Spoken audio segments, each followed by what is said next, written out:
Would you not? Hold up, Bill. Hold up. Time out. It's 100 degrees outside. Yes, hotter than fish grease. And he coming up in this joint with a long coat or a big hoodie on or what? Something right. Hey, come here, baby. Hey, come here. Hey, that dude got a trick. Hold on, come here. Y'all hear what I'm saying? Y'all understand? When I look at the church shooting that happened in Texas, and I broke down that footage, right? Now, it was wintertime, okay? And the whole congregation was inside the church. Now, watch this. Everybody just about in that church had took off their coats and laid them across the pew or whatever the case may be, okay?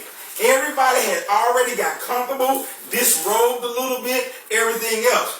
This one individual was sitting on that pew with a big old Eskimo coat on, hoodie on his head, sitting down like this. Y'all hear what I'm telling you? Everybody else around him had already taken off their coats, had already got a little bit comfortable, everything. And even when that person got up to move, no security processed him. No one looked at him. No one engaged him. They let him walk right up to him, here, with all of this on, talking, and he pulled out a shotgun. A shotgun. Boom. Point blank. It starts with paying attention to your environment. Processing people. What does suspicious activity look like? What does right look like? Am I making sense to you? Yeah. I'm making sense? So let's talk about this a little bit more. All right? Come on. Did I turn it back on? Now I did. All right, so we talked about some of these tragedies that happened, right? Some of the historical that's happening. Look here. This is what happened in one of the towers in Texas, right here. A massacre in 1966. Active shooter is not new, y'all. It's not new. This is not something that just started. This has been going on for a long time. That massacre in 1966, okay? Look at this right here. This happened right here, Hollywood murder, right here. 3 employees, 5 dead, 2 after being inducted, okay? And let me tell y'all something.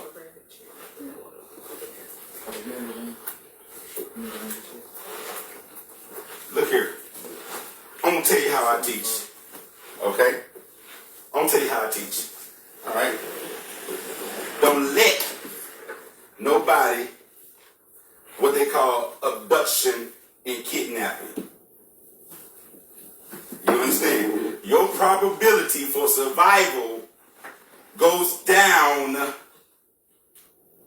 when you allow someone to abduct and kidnap you. Whatever's going to happen, it's going to happen right here, player. You heard me? No, I ain't finna get in your car. You got that gun on me? It's finna happen right here.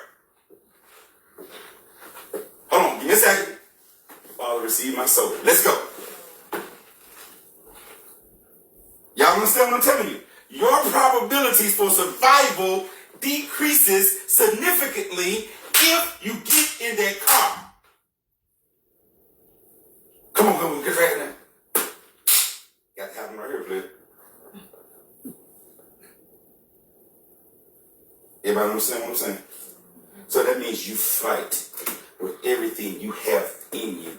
That means you scratch, you kick, you bite, you spit, you pee, you do whatever you got to do. Because it goes down right here. In the parking lot, it's going down right here. Probability for survival. Am I making sense to you guys? Okay? All right, so come on, go with me. Yeah, I got a gun. Yeah, you got a gun. You going to have a gun if I get in that car. You understand what I'm saying? You're going to have a gun if I get in the car. Now you're taking me to a place where you have total control. Nah. That's just the way I train. That's just the way I teach. Okay?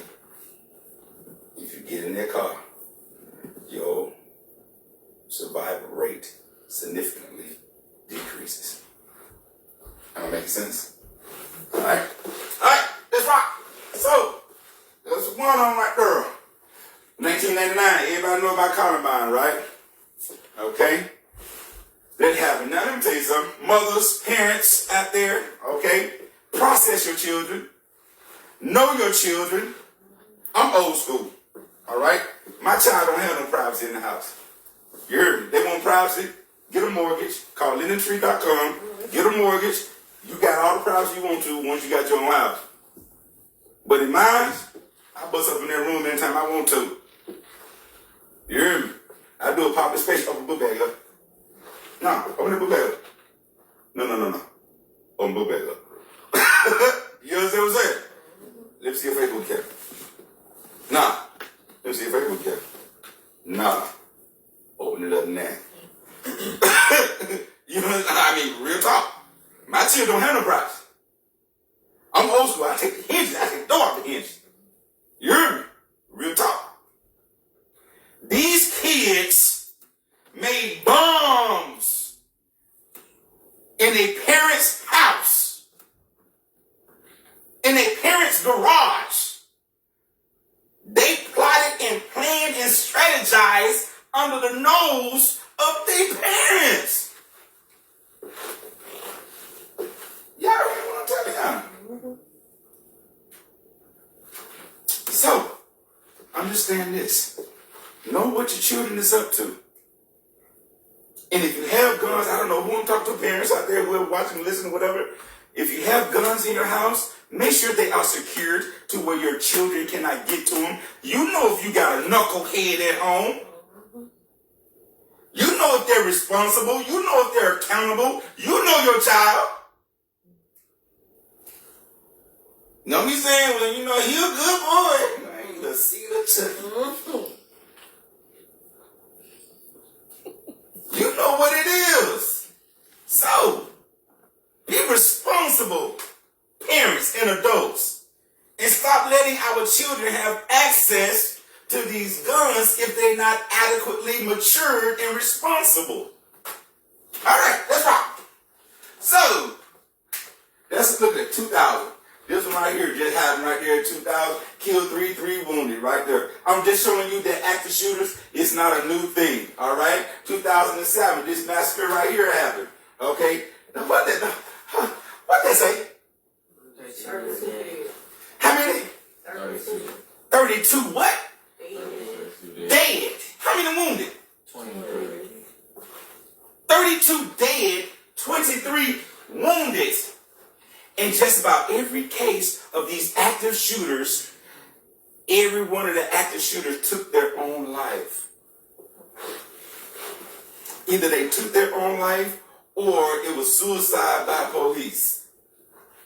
Because they going down, they not being taken in, there ain't gonna be no questioning. So nobody got a chance to evaluate them. No one got a chance to see what ticked them off, what clicked them, what triggered them, whatever it may be. Because just about every active shooter goes into the situation expecting to die. You cannot reason with a person like that. Am I making sense? Yeah? If I got it? Let's rock. All right? This just happened in 2007. How many killed? 9. How many injured? 5. Death by what? Suicide. 2008. Look at that. How many killed? 6. How did they die? Injury. What did they say? Suicide by cop. Suicide by cop. Okay. 2009. What did it say? How many? What was it here?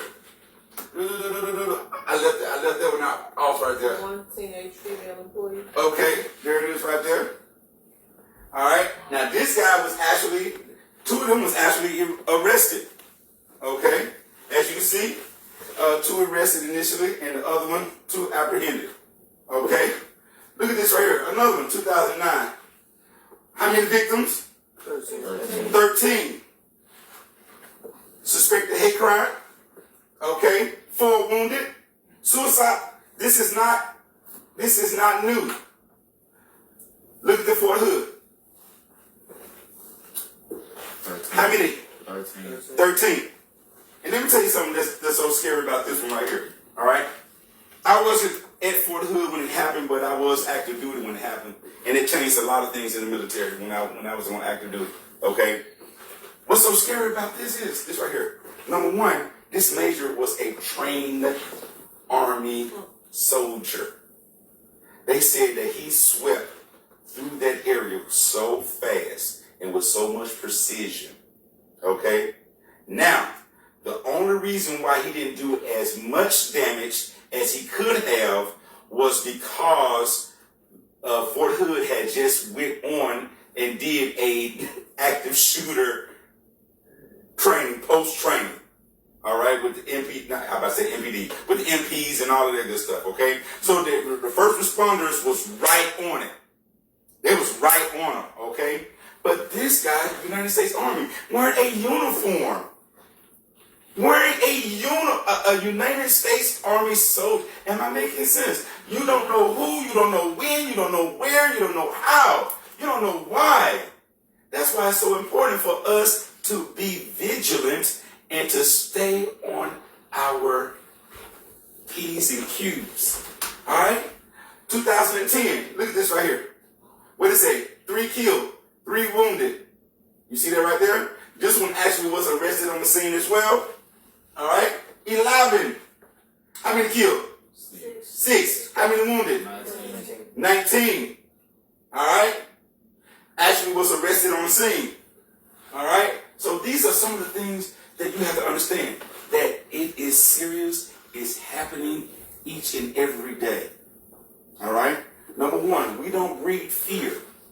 We don't breed fear. We don't believe in fear. Okay? We don't. But what we do teach is preparation. To be prepared. All right? Not paranoid. Because you will not be in bondage. You will not be in chains. You will be able to go out freely and enjoy a quality of life. You just need to be prepared and know what right looks like when you're going out.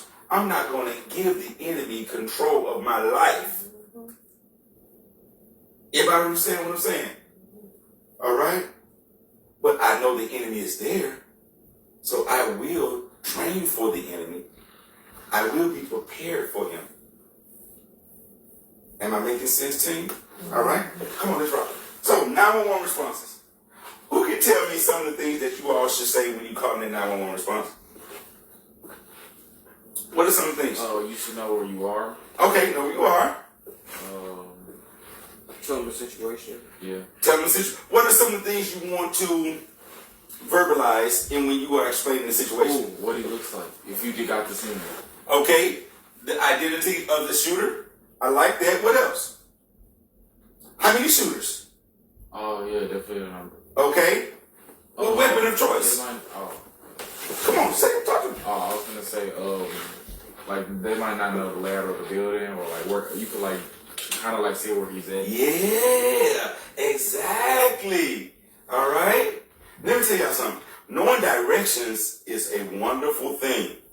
Knowing north, south, east, west, when you walk in a building, when you walking in an environment, when you're going down your street, when you're driving, what direction are you going in? I'm going north, northwest, I'm going east, whatever it is. That's wonderful. That's wonderful skill set to know. All right? I'm on the east side of the mall by whatever store. Okay? There's 2 gentlemen that have guns right by the food court. You understand what I'm saying? But you giving directions, you pinpointing your location, then you pinpointing the location of the shooters. And they are traveling west of the building. With shotguns. With shotguns. Or whatever. So, understanding these little basic principles of direction, okay, understand it can really help you out. Everybody that makes sense? Okay, all right. So again, name, address, location, wireless, cell phones, all of these things, where you all are, is some of the things that you want to report to 911. Okay, now what we're going to talk about when we start moving, if we talk about our run, hide, and fight, we're going to tell you when to make that 911 call. Okay? Because it may not be immediately once the situation starts. Okay? If you're hearing pop, pop, pop, pop, I can't pick up a call 911 right now. All right? My first priority is going to have to be separation. All right? It's going to have to be evasion.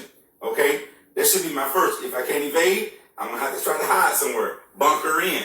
If I can't hide nowhere in this close proximity, let go. Alright? Let go. Okay? So that's what we're looking at. Everybody understand what I'm saying? Oh, we're going to talk about all that too. Alright? So again, here's some of the things that the dispatcher may ask you. What is the location within the location? Okay? We just talked about that. You're in the mall. We're in the mall. Alright? I'm in the west wing corner. Alright? In the bathroom, hiding right beside TG Maxx, whatever the case may be. What is your location within the location? Alright? What are some of the hazards? Gunfire, screaming, injuries. Who have been shot? If you have been shot, how many weapons are there? How many shooters are there?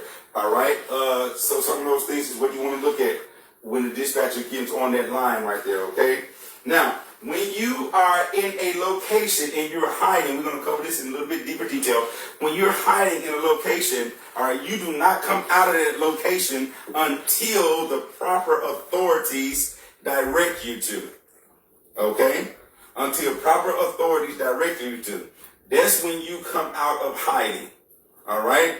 Other than that, you stay bunkered in right there because you don't know what's going on outside of that area.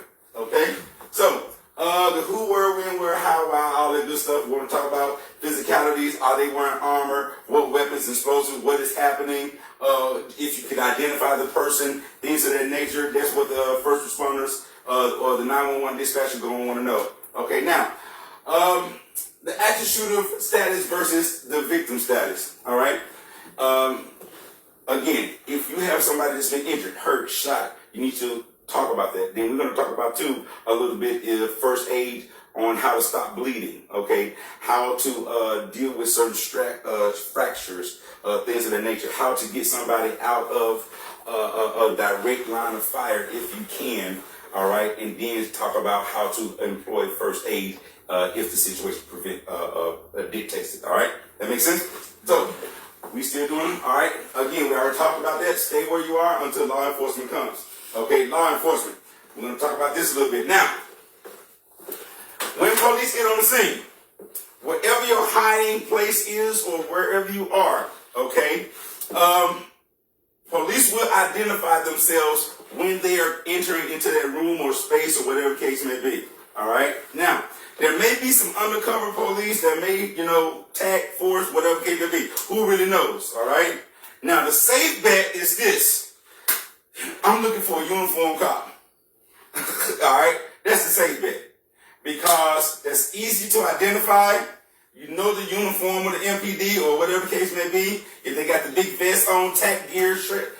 But if I don't see that image of law enforcement, I'm not coming out. You understand what I'm saying? That makes sense to you? Because you just don't know who or what the shooter is. All right? Or what they're really wearing. Or whatever the case may be. So I need to see that image of law enforcement. All right? That makes sense? Now, but when you do come out, if law enforcement breach your room, all right, or your area where you're hiding, number one, do not run up to the law enforcement. Okay? Don't throw your hands up immediately and say, don't shoot, don't shoot, don't shoot, don't shoot, don't shoot. Am I making sense to you? They need to see hands. What I call hands and elbows. All right? They're going to be processing your waistline. They're going to be processing your hands. They're going to be processing the movement of your arms and everything else. Everybody understand? So you get into a state or position of surrenderance. Okay? Don't be trying to point, because that could be misconstrued or whatever the case may be. Everybody understand what I'm saying? Because if I'm going from here to here, he went that. Okay? I'm so serious. You trying to tell the police where you're going, but they see this and they see this. And they have a millisecond to process. And I'll be honest with you. I'm just going to call a spade a spade. I'm just going to call it. All right? All these police officers on the scene is not trained to that level. Y'all understand what I'm saying? They really, really not. They really not. So you don't know who's in front of you with a gun. Am I making sense to you? And that's real talk. So you need to help the police out by minimizing your movements and gestures when they breach a room. Okay? You understand? So your hands automatically should go straight up. Don't shoot, don't shoot, don't shoot. If you have to talk to the police, you talk this way. Where he go? He ran down the hallway, that way, that way, that way. You better use your neck. You better use whatever. He that way. Whatever you better do. But you keep them hands where they can see them. Because I'm talking from a person who breached rooms.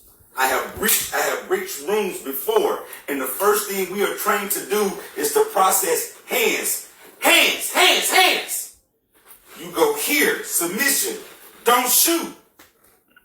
When they say come this way, you keep your hands up. Don't shoot, don't shoot, don't shoot, don't shoot, don't shoot. Stay low as you can. When you passing by the police officer, you keep your hands up and head down. And you run past the police officer.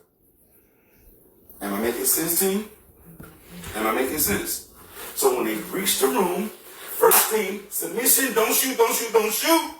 All right, all clear, clear, clear. All right, everybody out, follow. Don't shoot, hands up, down, down, down, down, down, down, down, down, down. Down, down, down, down, down, down, down, down, down, down, down.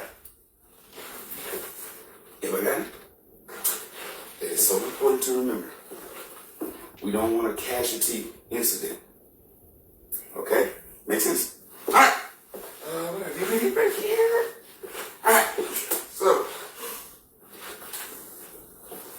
we just talked about all of that, believe it or not. All right? So, we just talked about all of that, too. Just talked about all of that right there. We just talked about all that right there, too. All right, we're back. All right. So, EMS. Sometimes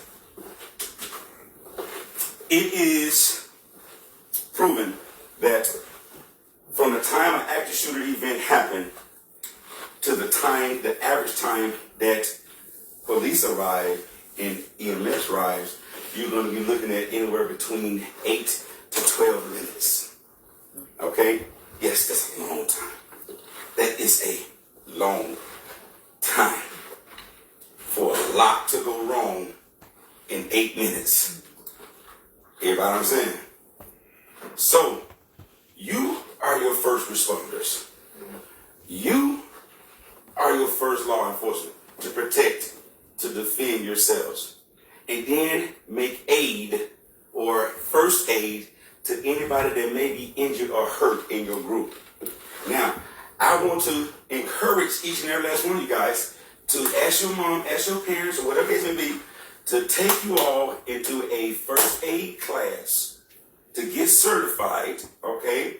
Then not just a first aid class, but a tragedy first aid class, okay? That deals with tragic injuries, gunshot wounds, knife stabbing wounds, things of that nature, okay? There's a different class for that, okay? So your CPRs is necessary, is good. First aid is good, but also you need your tragedy classes, okay? To know how to deal with a gunshot wound, how to respond to that. So by saying that, how many of you all know the ways to stop bleeding?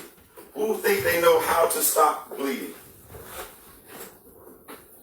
Apply pressure. Yeah, those some tell pressure. Huh? Pressure. Apply pressure to what? You should also have like something to. I don't think you like use your hands or whatever. Like I don't know, like you got like a shirt or something. Okay. Sit down. Okay. All right. Right. Okay. Now, I'm gonna be honest with you. Okay. Sometimes you got to use whatever the situation dictates for you to use at that time. Mm-hmm. All right. If you don't have all the necessary supplies and tools and all that good stuff, you got to take your shirts off. All right. You got to rip your clothing off. All right. But you got pressure dressing. Okay. All right. Then you have field dressing. Then you have digital pressure dressing. Okay. Now, the first thing you want to do is definitely you want to try to apply some pressure to wherever that extremity is or that wound is. Mm-hmm. All right. Now, you also need to know how to evaluate that. You need to know whether or not it is a entry wound only or it is a injury what? Oh, yeah, like exit, injury, exit, enter, exit wound. Something that they call it is a seeping or a gasping exit wound. Okay, so what you need to know how to do is know how to plug that wound, the exit hole on the back. Okay, as well as applying pressure on the front. Okay, so you got to know how to examine a casualty. All right, so let's talk about that real quick. Ladies, gentlemen, can I get you guys to stand up for a second? Yeah. Okay. And what's your name again? Tristan. Tristan, come here. You're going to be our captain. All right. Y'all step over here. Let Tristan lay on the couch. I don't want him to lay on the floor because I don't want to mess his good clothes up. Lay down on the couch for a second. All right. So, upon coming up to a casualty, all right, upon coming up to the casualty, the first thing you want to do is check for responsiveness. All right? Check for responsiveness. What's your name again? Tristan. Tristan. All right? Tristan, man, are you okay? Are you all right? Tristan, are you okay? Are you all right? So, the first thing he wants to do is to acknowledge whether or not he's okay. So, in this case, let's say that Tristan is responsive. All right? So, we can ask him some very vital questions. Okay? So, Tristan, are you okay? You all right, man? You all right? All right, okay, good, man, good. Bree, you all right? Man, hey, how you been shot? Are you hit anywhere? Huh? All right. In your leg. Okay, good. So he's responding. Okay? So let him respond to where he's been shot in his leg, all right? So we would get it, we would examine it. The first thing was that, oh, yeah, look here. What you don't want to do is send Tristan in a state of shock. Okay? You don't want to send Tristan in a state of shock. When he say, yeah, man, my leg hurt. And you go down and look at his leg, and you be like, oh, snap, dude, oh. Okay? Now Tristan going to be like, y'all understand what I'm saying? Say that again. You gotta be calm. You have to be calm. This is what Tristan needs. Tristan needs to know, number one, he is safe. He needs to have faith in you. Okay? So you need to be calm. You may not know what the heck you're doing or what the heck you're talking about. Okay? But you cannot convey that to Tristan. Am I making sense to you? So Tristan has to be, all right, bro, let me see here. Even if it's half of his leg could be gone. Y'all hear me? Okay. Half of his leg could literally be gone. But you would never let him know that or see that. You would never let him know that or see that. So, Tristan, you all right, man? You all right? Yeah? Well, you hurt anywhere, man? You hurt? Your leg hurt? Okay. Okay, yeah, man. Okay, so, you see what I just did? What did I just do? All right, man, just go ahead and hold your legs back in there. Just look that way for me, man. All right, you all right, man? It's not that bad, okay? Just stay right there, man. Stay right there. Let me see here. What's going on? While you examining his leg, you want to make sure that you keep reassuring him, hey, bro, you okay, man? You're not even that bad, man. Help is on his way. Help is on the way. Help is on the way, man. You good. Then go ahead and look it over there, man. That's right. You good? All right, man. All right. Good. Now you're examining that leg. Now, while you're doing that, you want to take some paces to say, okay, let me try to stop this bleeding. All right. If it's a gunshot wound, I want to apply direct pressure on that wound, okay, or whatever the case may be first. Now, what you want to do is take a shirt, take something of that nature to ball it up, place it on top of the wound. Okay? Now, if Tristan has a belt, or if you have a belt, or if you have anything that you can wrap around that wound and tighten it slightly, all right? You don't want to tighten it up so tight that it has a tourniquet effect. Okay? You don't want to tighten it down to where it has a tourniquet effect. Okay? But you want to tighten it up just enough to where it's keeping constant pressure on the wound. Now, if Tristan's leg is half off, okay, a little pressure dressing is not going to help. All right?